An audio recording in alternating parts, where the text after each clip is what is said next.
Greetings everyone. It's been 7 years for the Modi government.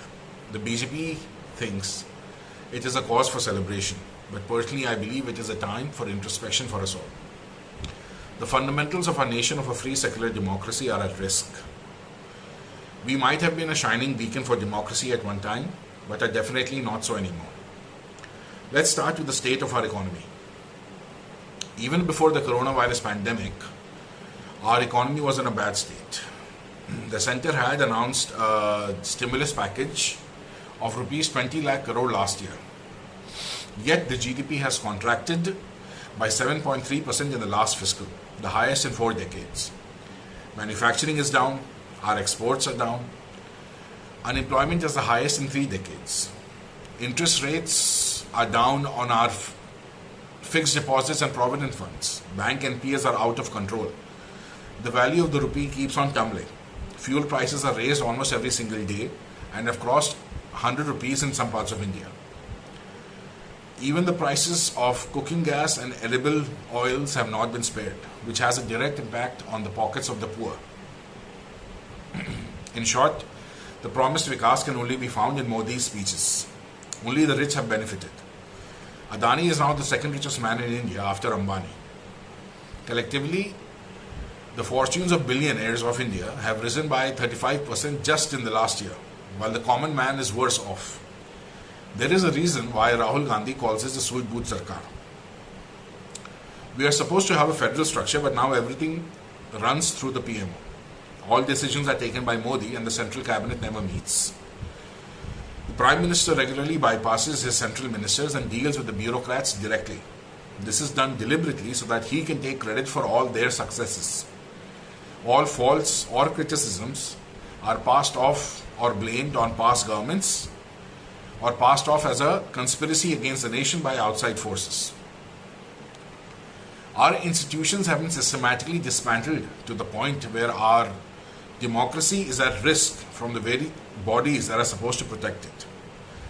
The parliament is regularly bypassed, with legislations being introduced and passed without any deliberation. The higher courts have failed to protect our rights time and again. The Election Commission has lost its independence, and important decisions like the announcement for the dates of elections and the enforcement of its model code of conduct are increasingly seen to be decided by the government. The CBI, ED, IT are used to harass and scare critics of this government.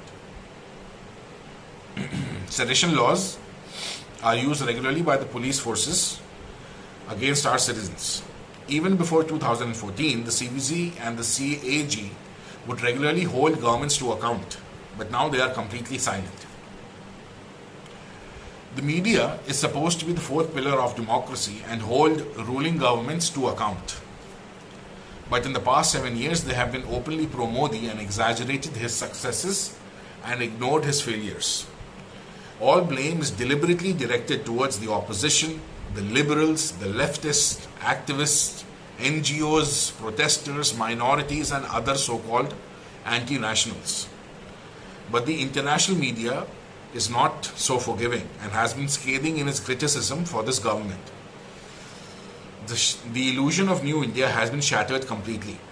All major indexes for human development, press freedom, hunger, hospitalizations, healthcare have fallen drastically.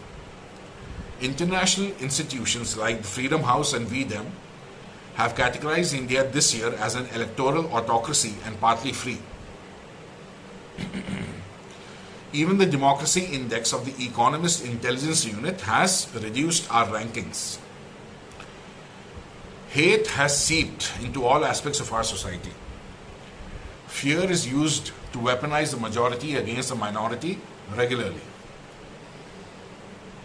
Instead of large-scale riots, we now have regular mob lynchings and killings of our citizens on false and trivial issues. This is done deliberately to distract most and keep the rest scared in our society.